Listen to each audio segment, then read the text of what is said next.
collapse when emboli obstruct more than 60% of your pulmonary circulation. So mamatay lang ka o more than half na ang ihang nabara.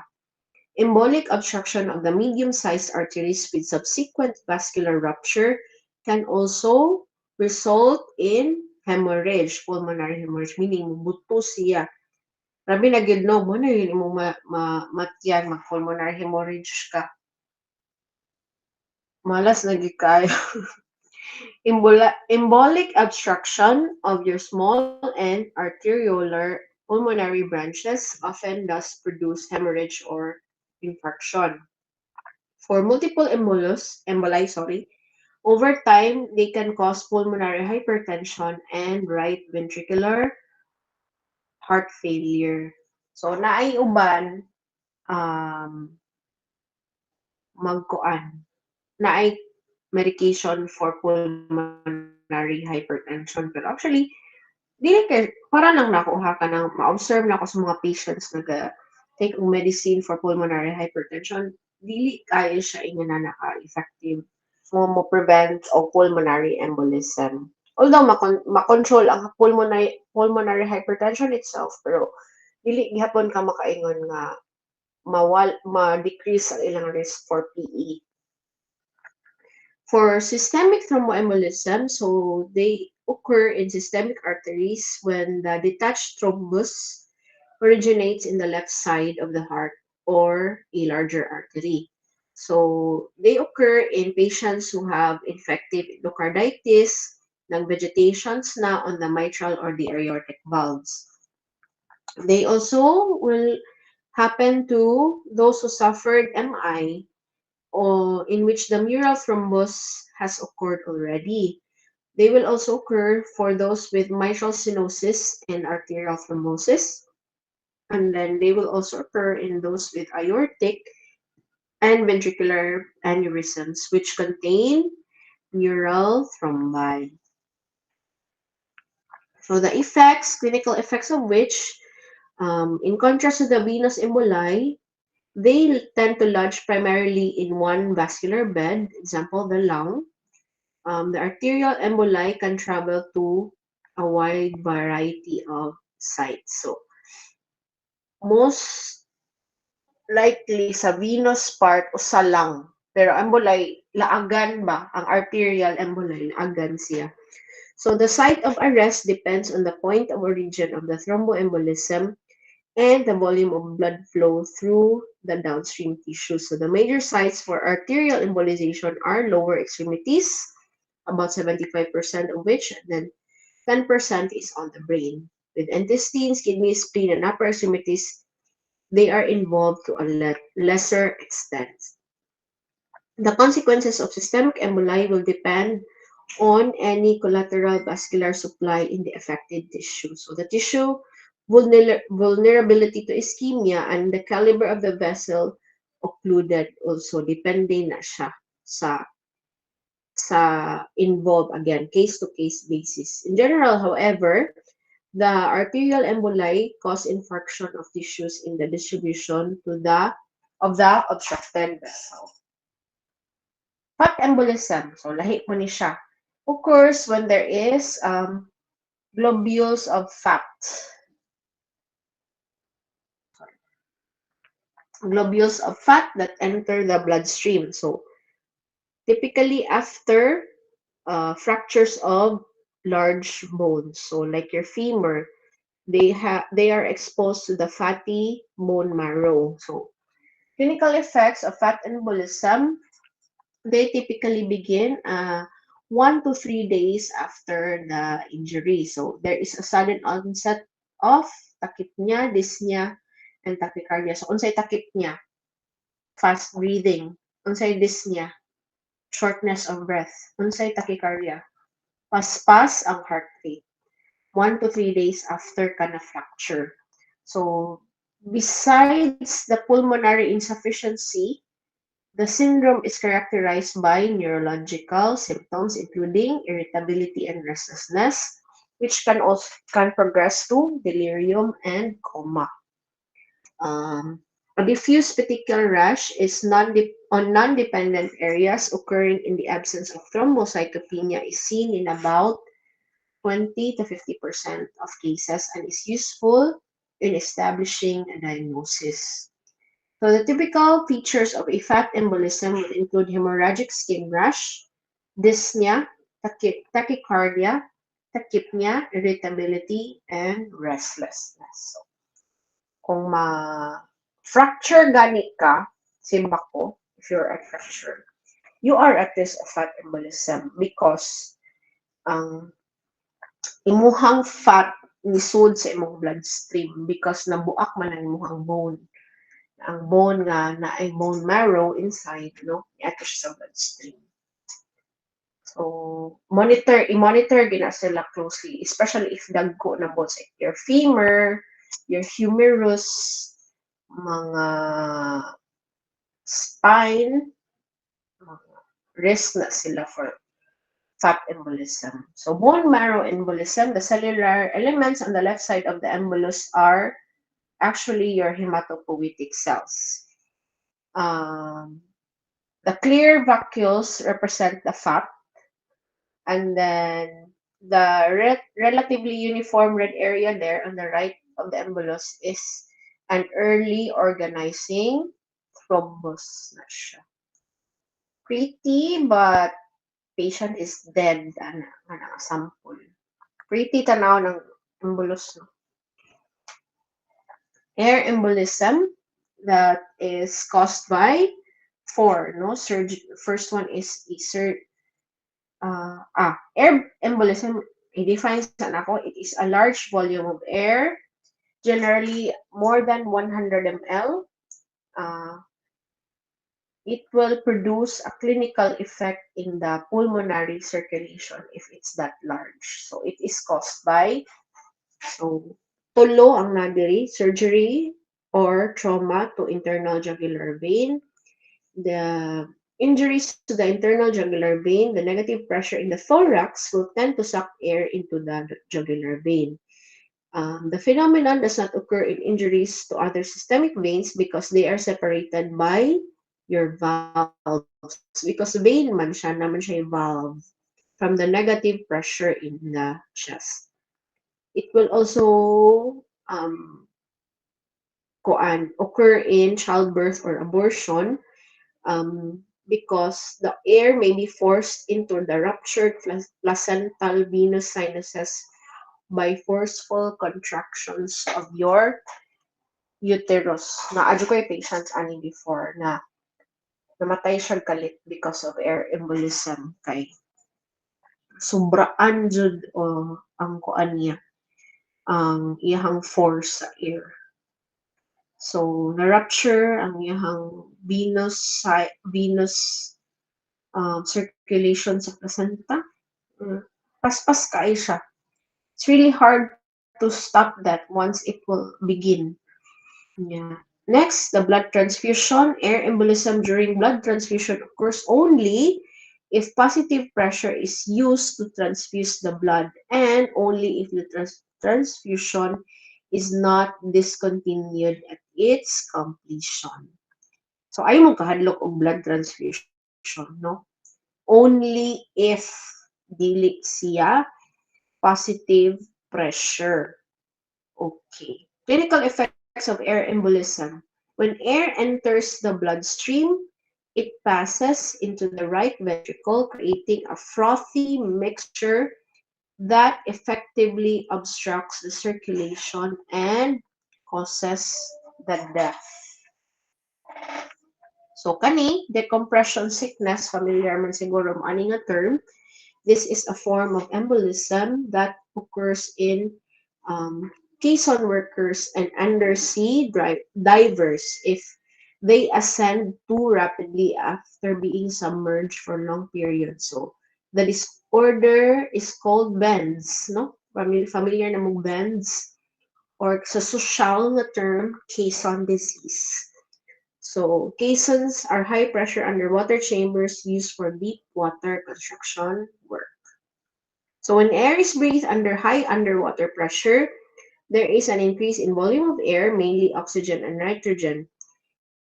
It goes into solution in the blood and equilibrates within the tissues.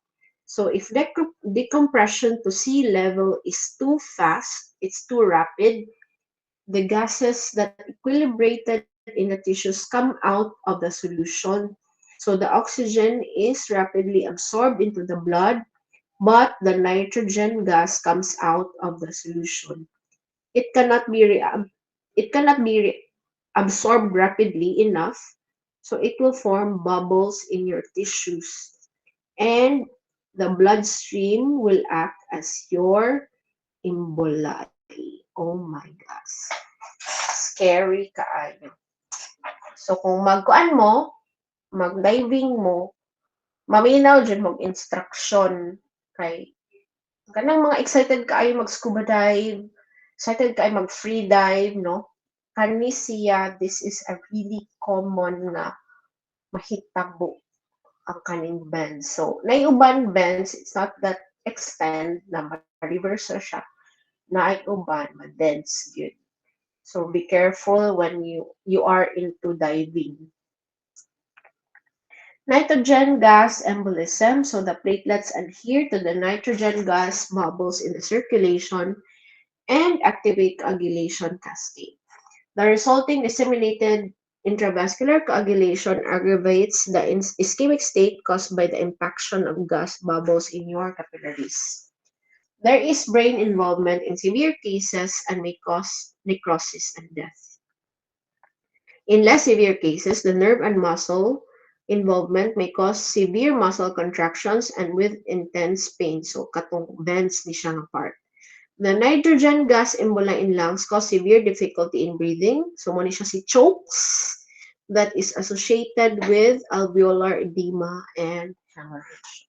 Bends and chokes na gani ka, duha na ay na. Next na heaven. Muna na siya.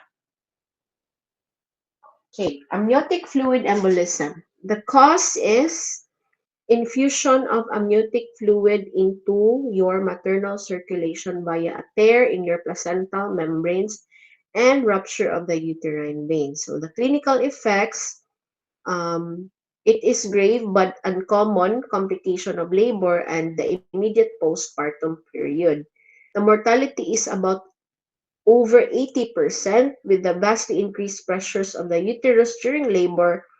The amniotic fluid is forced into the maternal uterine veins. So the amniotic fluid emboli travel in the circulation and lodge in the lungs, causing respiratory distress. The onset is characterized by sudden, severe dyspnea, so sudden shortness of breath. Cyanosis, mag-blue siya, and hypotensive shock, meaning there is a drop of your blood pressure followed by seizure and coma. So there is marked edema and congestion in the picture. Elsewhere, the lung contains small organizing thrombi. Linilingin dala sa tunga. Pretty ginang thrombi, mailhan dayon, consistent with your DIC. Swirls of fetal squamous cells. Okay. Sana lang yung mga blue ha, key concepts. Okay, infarction. Hapit na gyud, slide 62 of 86. This is an infarct is an area of ischemic necrosis caused by occlusion of either the arterial supply or venous drainage in a particular tissue. Same ra siya definition atong sa cell adaptation. No? Only that component siya sa coagulative necrosis. Kani, the infarct is the main define siya. So, it is an area of ischemic necrosis caused by occlusion of supply of the arteries or the venous. So, 99%, nearly 99% of all infarcts result from thrombosis or embolic events, and almost all result from arterial occlusion. So, more rarely, obstruction of the venous drainage results in infarction. The tissue infarction is common and extremely important cause of clinical illness. So, mo ni siya mga infarction atong nailhan. Na-mention na nato. myocardial, cerebral, pulmonary, intestinal, and ischemic necrosis or your gangrene. Classification of infarct. Um, the appearance of infarcts varies with the site. The various classifications are used: pale versus red, solid versus liquefied, sterile versus septic. So, pale versus red. The pale occur as a result of arterial obstruction in solid organs such as your heart, kidney, spleen, and brain. The organs will lack significant collateral circulation, and the solidity of the tissue limits the amount of hemorrhage that can seep into the area of ischemic necrosis from adjoining capillary beds. The red is when they have a double blood supply. So the lungs, the intestines, the liver, they permit continued flow into the area, although the amount is not sufficient to prevent the infarction. The infarct is red because there is extravasation of blood in the infarcted area from the necrotic small vessels. So, kung venous occlusion, so ovarian torsion, kung sa man ang ovarian torsion, doc, so, ovarian torsion, imo ovary na, na twist na siya, na twist maybe because of a mass, na twist siya, na-occlude ang iyang blood supply. Literally, natuyok din siya, as in, 360 na siya, tuyok. Natuok siya. So, if mahitabo na siya, it will cause a hemorrhagic infarct. Kay daghan man ang blood supply si ovary. In loose tissues, such as your lung, it will allow blood to collect in the infarcted zone because the lungs is an expandable organ ba yan na siya. In tissues that were previously congested because of sluggish venous outflow, it can also happen. And then when flow is reestablished to a site of previous arterial occlusion. So, muna si pale versus red. Red and white.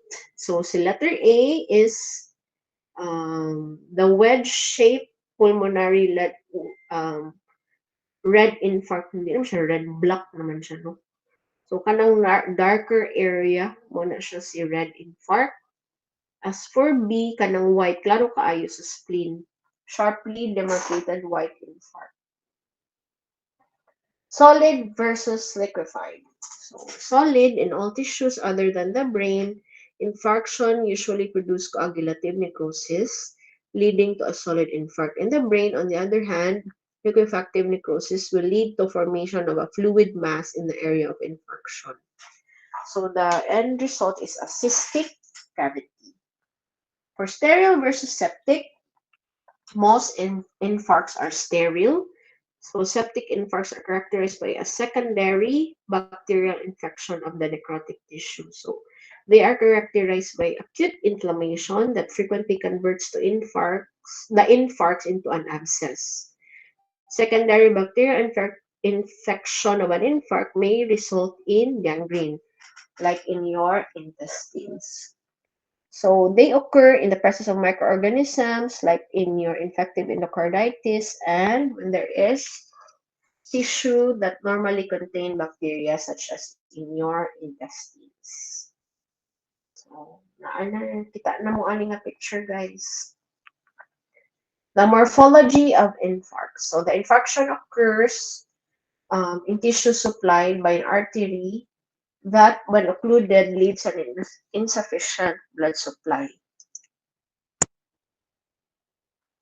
So, the characteristic shape of these infarcts, no, is due to the symmetric dichotomous branching pattern of the arteries supplying them. So, infarcts in kidney, spleen, and lungs are wedge-shaped. With the occluded artery, they are situated near the apex of the wedge, and the base of the infarct are located on the surface of the organ. As for cerebral and myocardial infarcts, they are irregularly shaped and is determined by the distribution of the occluded artery and the limits of the collateral arterial supply. So, saan lang ni siya? This is the evolution of your infarct. So from thrombosis, embolism, then the ischemia, and the necrosis of the parenchymal cells and connective tissue framework. So infarct na infarct.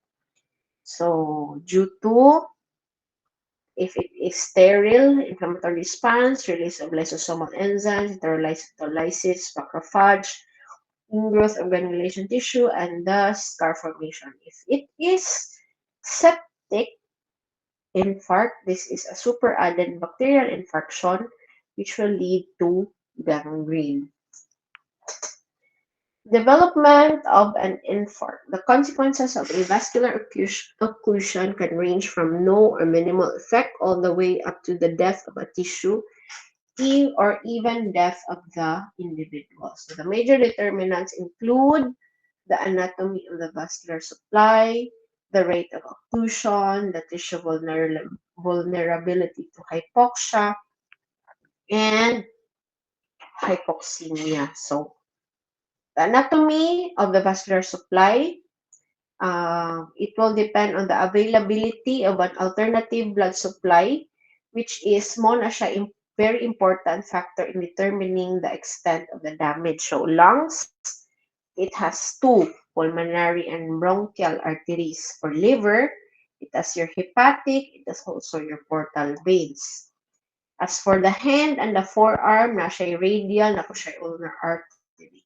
So, they are relatively insensitive to local occlusion.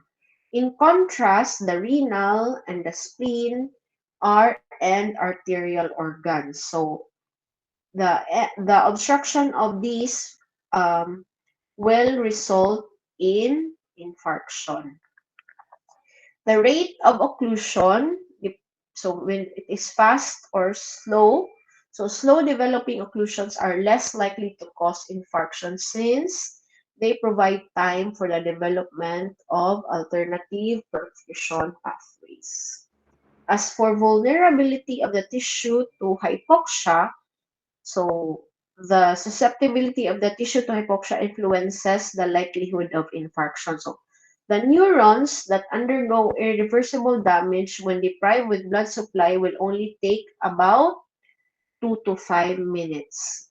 As for myocardial cells, mga heart cells, they are also quite sensitive and die after about 20 to 30 minutes of ischemia. So, mas lugay-lugay siya kaysa sa brain. In contrast, fibroblasts within the myocardium remain viable even after many hours of ischemia. And then sa hypoxemia, depends on the oxygen content of the blood. So, the partial flow obstruction of the small vessels in an anemic or cyanotic patient may lead to tissue infarction, whereas it would be without effect under conditions of normal oxygen tissue. So, understandably, abnormally low blood oxygen content, regardless of cause, increases both the likelihood and extent of your infarction. Okay. Information overload. Thumbs up daw, be. Mina pa ba mo na ako, be? Basig kalas-kalas akong laway. Ano ba? Okay, read this part, please.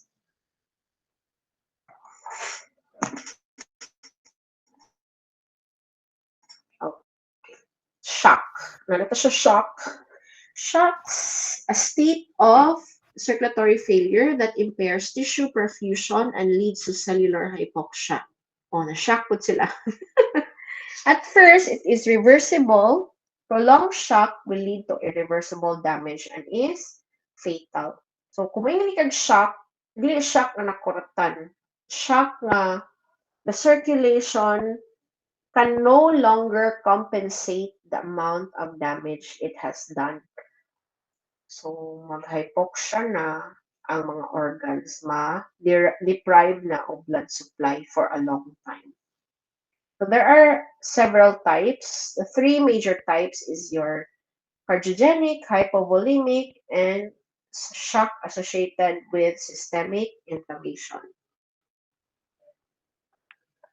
So for cardiogenic shock, it will result from low cardiac output due to myocardial pump failure. So this can be due to intrinsic myocardial damage. So mo na siya si myocardial infarction or your cardiac arrhythmias or your external compression like your cardiac tamponade in trauma or an outflow obstruction which is your pulmonary embolism. So remember that, no?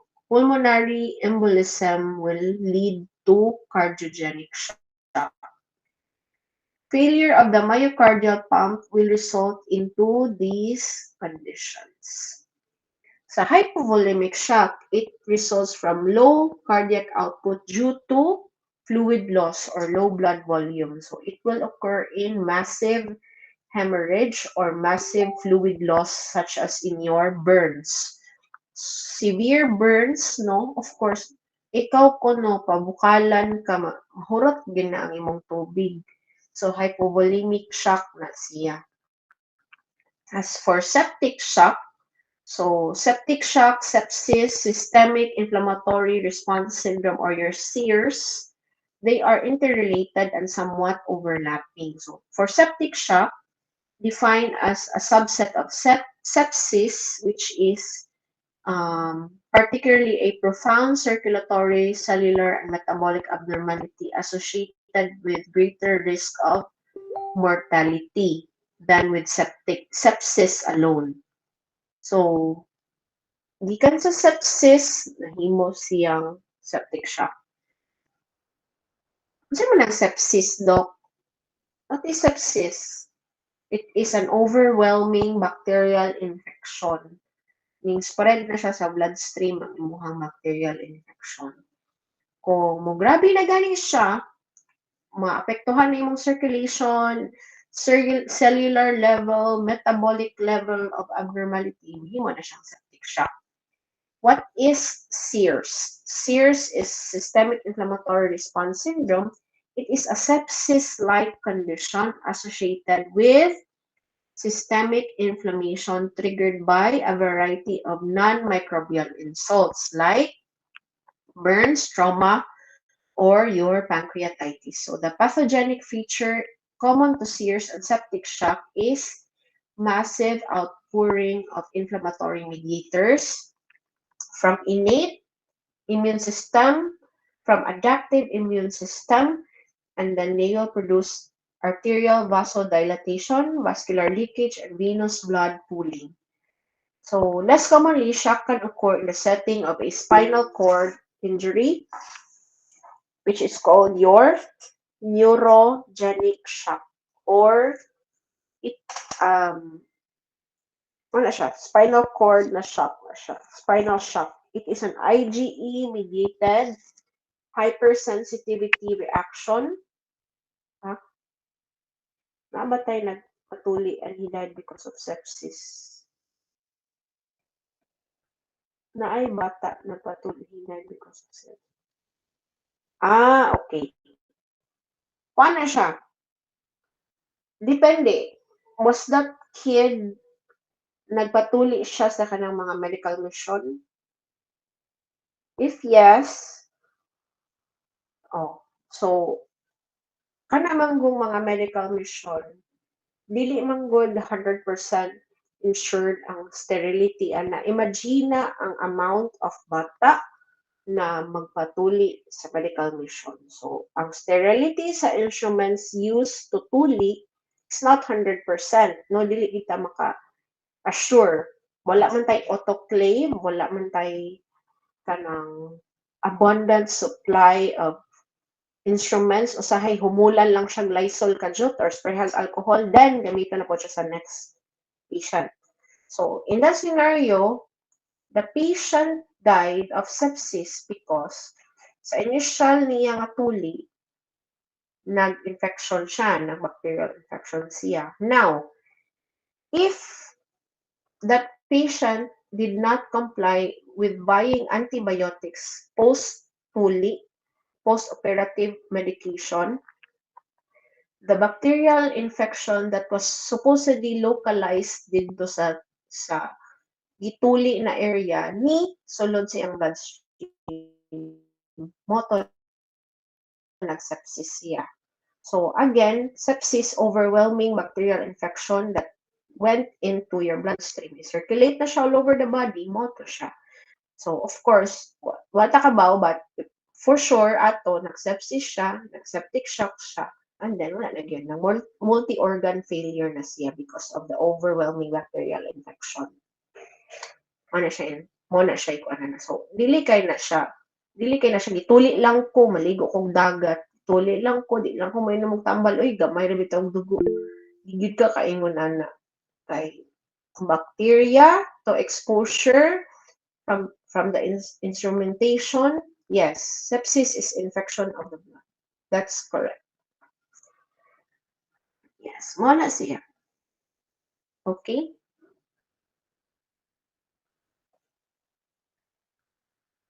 So, nanata sa pathogenesis of shock. You're welcome. So, hypovolemic shock, this is due to hemorrhage, either external or internal, excessive fluid loss in diarrhea, vomiting, burns, dehydration, and excessive sweating.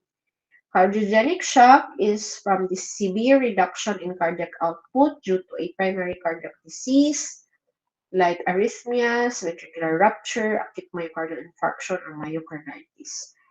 Obstructive shock is caused by obstruction to blood flow in the heart or the pulmonary artery, as in your massive pulmonary embolism.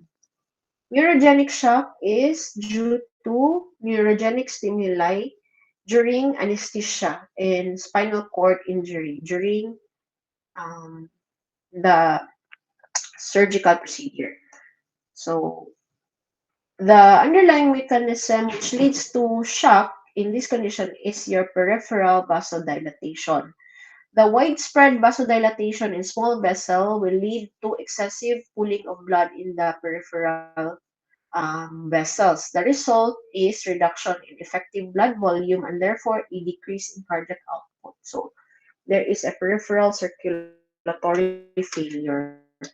Simple fainting is self-correcting, but when the patient falls on the ground in recumbent position, it will increase your venous return and thereby restores cardiac output. So tanawan ni siya ha. This is sige lang, share man ko ani nga PowerPoint, but this is discussed later sa stages of shock. Manata ani.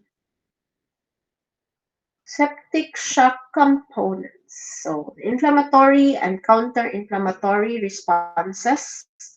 That is in the upper right part of the picture. So, the bacteria, like gram-negative, gram-positive species, release lipopolysaccharides molecules called your PAMPs, your pathogen-associated molecular patterns,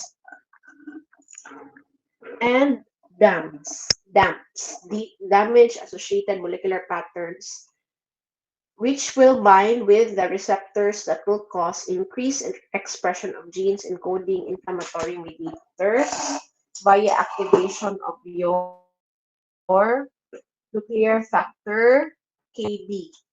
So the upregulated mediators include cytokines such as tumor necrosis factor, interleukin 1, interleukin 12, interleukin 18, NFY, which activate inflammatory reactions on the endothelium. So middle of the picture, the reactive oxygen species and your prostaglandins and platelet activating factors are also elaborated, which include endothelial cells to upregulate adhesion molecules, and then it will further stimulate cytokine and chemokine production. So on the upper left picture, it also activates complement, which contribute to the pro-inflammatory state. So the microbial components will activate coagulation directly to your factor 12 and indirectly through altered endothelial function. Okay.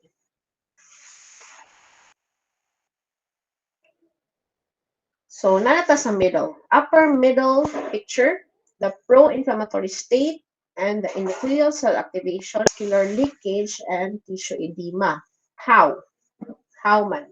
Inflammatory cytokines loosen endothelial cell tight junctions, which result in protein-rich edema fluid throughout the body.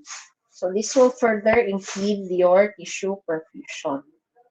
Middle of the picture, you can see the activated endothelium upregulates your nitric oxides and other vasoactive inflammatory mediators, which will contribute to vascular smooth muscle relaxation and systemic hypotension. Induction of your proagulant state is in the lower left. Procoagulant state, the pro-inflammatory cytokines will increase tissue factor production by your monocytes and possibly the endothelial cells and will decrease production of your endothelial anticoagulant factors such as tissue factor, pathway inhibitor, thrombomodulin, and protein C. So the antifibrinolytic dampens fibrinolysis by increasing PAI1 or the plasminogen activation inhibitor 1 expression. So the vascular leak and the tissue edema decrease blood flow at the small vessels, producing stasis and diminishing the washout of activated coagulation factors. And then, metabolic abnormalities, septic patients exhibit insulin resistance and hyperglycemia due to cytokines. They will drive gluconeogenesis that will increase glucose in the blood and at the same time pro-inflammatory cytokines suppress insulin release. As for organ dysfunction, there is systemic hypotension, there is edema, microvascular dysfunction, and small vessels thrombosis that will all decrease the delivery of your oxygen and nutrients to the tissue. And because of that, there is failure to use those nutrients that are delivered. So ultimately, katutan na akong gimension, they will conspire to cause failure in different organs. So the kidneys, the livers, lungs, heart, and eventually death. O, diba? Ang taas. Read the explanation in your book. Again, if wala ka kagets. 500 words per minute to siya. So in short, there is an interplay of the different dysfunction no, sa bisan asa. So your responses sa inflammatory, the endothelial injury, there is metabolic abnormalities, there is organ dysfunction. Okay, septic shock, the outcome depends on the extent, the virulence of the infection, the immune state of the host, the presence of comorbid conditions, the pattern and level of mediator production, if they are lessened or becomes worse. Difficulty is in the concurrent activation of pro-inflammatory and anti-inflammatory mediators. So these are the stages: initial, non-progressive, progressive, and irreversible. So sa non-progressive, in this phase, a variety of neurohumoral mechanisms or their compensatory mechanisms help to maintain cardiac output and blood pressure. So this includes baroreceptor reflexes, activation of angiotensin, uh, renin-angiotensin axis, there is antidiuretic hormone release, there is generalized sympathetic stimulation. The net effect is tachycardia, increase in heart rate, there is peripheral vasoconstriction, there is renal conservation of your fluid. So the cutaneous vasoconstriction is responsible for the characteristic coolness and pallor of the skin in a well-developed shock. So cold and clammy muna siya. Vasoconstriction in the renal arteries decreases the pressure and rate of glomerular filtration with resulting decreased urine output or your oliguria. So cold and clammy, oliguric, di na ka-heat. Muna na siya. Signs of sepsis na siya. In the progressive phase, if the underlying causes are not corrected, the shock passes imperceptibly to the progressive phase, so during which there is widespread of tissue hypoxia. In this stage, the anaerobic respiration is replaced by anaerobic glycolysis with excessive production of lactic acid. So, mag-metabolic acidosis na siya. With widespread tissue hypoxia, vital organs are affected and begin to fail. Clinically, the patient becomes confused and the urinary output declines or decreases. In the state of irreversible shock, unless there is intervention, the process enters irreversible stage. The lysosomal enzymes release further worsening and to the shock state. At this stage, the patient develops complete renal shutdown due to tubular necrosis. And despite all measures, a downward clinical spiral almost will inevitably culminate until it will commence death. But died. The clinical outcome is it will depend on the precipitating insult. So in hypovolemic and cardiogenic shock, the patient will present hypotension, so decrease in blood pressure. There will be a weak, rapid pulse, tachypnea, fast breathing, and a cool, clammy skin and cyanotic skin. So bugnaw nga blue, bluish of skin. In septic shock, the skin may be warm and flushed because of the peripheral vasodilatation. If the compensatory mechanisms fail, then eventually the electrolyte imbalances and metabolic acidosis also will deteriorate the situation. So the patient enters into renal failure. So if the cause of shock can be treated, like hypovolemia, then the patient will survive. But patients in whom cause cannot be treated, like massive MI, the patient will die. So, ano siya. Okay. Those who are easily shocked should be shocked more often. What a quote. So, shock mo, no? Okay, guys. Salamat kayo sa paminaw. I know information overload. Super, super, super. It's okay. It's okay to be shocked more often. I hope you learned something, no? Not a lot, but something. You got something from that. I will share to you the slides and then unsa man time gusto ninyo mag-post quiz later na 6 p.m. 6:30? Are you okay with 6:30? Hello. Sa consensus, sige. 6:30 p.m. ang post quiz. I will share the PowerPoint slides to you and then I will post the quiz at 6:30. Okay? Thank you so much, everyone, for your kind attention.